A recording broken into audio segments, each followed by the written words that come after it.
and screaming at players because, man, they just could not deal with the fact that these guys were beating them, and they beat them good too. Because Texas came out and they were fearless in this game. They never blinked because they played them the year before, and they know a circumstance let them off the hook. At the end of the day, their kicker missed the kick. There's nothing that they could do about it. It's that simple. Alabama needed a miracle drive at the end of that game to win that game. And I feel like exactly what Texas did was allow us to reintroduce ourselves. We are the Horns, and we're headed to the SEC. And we got teams like Georgia and teams like Alabama marked down as the tier we want to be on. So we're going to have to show up and show out when we play these guys. And that's exactly what they did. And that's why we're going to these conferences now. We have to. Because sometimes when you're in these weaker conferences, they put you at a disadvantage because you start playing down to the teams that you play against. Now Texas knows that they going to the SEC, they're going to get top recruiting, they're going to get the top players, and they're going to get a lot of airtime. And they know they have to beat the Alabamas of the world, the Georgias of the world, the LSUs of the world for them to stay relevant, because this conference will make you irrelevant. They're always going to be relevant in the Big 12. They are the Big 12, them in Oklahoma. But with them leaving the Big 12, now they're just Oklahoma and Texas, and they're taking their brands into the SEC, which is seen as the NFL feeder league. And they know they're at an advantage going to this portion of college football. And so pretty much Saturday, Brock Ewers had to go ahead and show that he's mighty capable of leading Texas to the promised land. And he showed that you guys keep talking about this quarterback, that quarterback, this quarterback. Y'all need to start talking about me. And you saw what he just did. NFL scouts salivate over guys like Ewers after they tear up teams like Alabama. Why? Because Alabama's the closest test that you get to the NFL.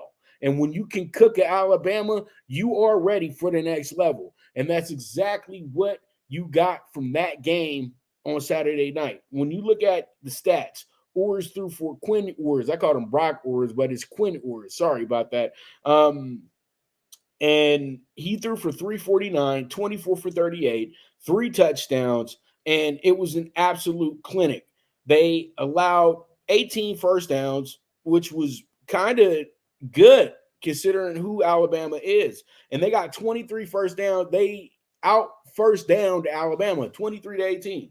And then third down efficiency, 7 for 18. Alabama's team is used to getting off the field. And then fourth down efficiency, they hit it at 60%. They hit 2 out of 3 of them. So Texas was gambling, and all the gambles paid off. And they went ahead, outgained the Crimson Tide 454 to 362. So that goes to show you they didn't just beat Alabama. They dominated Alabama in this game. And Alabama had a very unfamiliar 10 penalties as well, too. So that it goes to show you they had them frustrated from the start of the game till the end of the game. And when you look at the way that this game set up, Alabama had their moments. Alabama was able to, get up there and get a tie going and feel some confidence going. And then they were able to have a great third quarter. But it was the fourth quarter that set Ewers apart from the rest of these guys, in my opinion. So at the end of the day, when we're talking about Heisman Trophy candidates and Heisman Trophy possibilities, you have to put Ewers' name at the top of that list. So with that, is Texas back? I would say we have to see. You know what I mean? Because they still got the Oklahoma game coming up. But when you look at the schedule, they got Wyoming coming up this week in a gimme game at home. They got Baylor, who's struggling. They got 2 home games they got Kansas, and then they got the Red River Shootout over at the Cotton Bowl. or wherever they play it at now. But we all know that it's a neutral site game, and and then we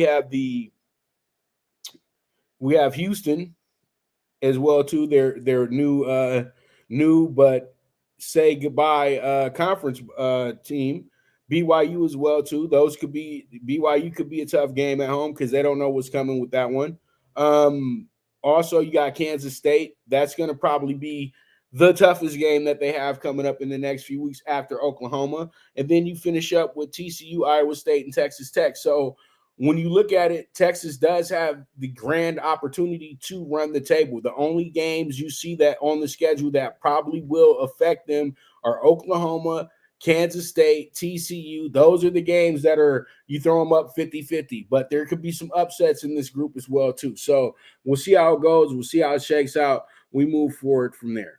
All right. So let's go ahead and jump into our next topic in hand. And it's going to be this. This is going to be the CFB top 25. And, the CFB top 25 just got shaken up. And when you look at it, you got a team like Tulane out now, 24th ranked. They out. Then you have number 3 Alabama, who drops about 7 spots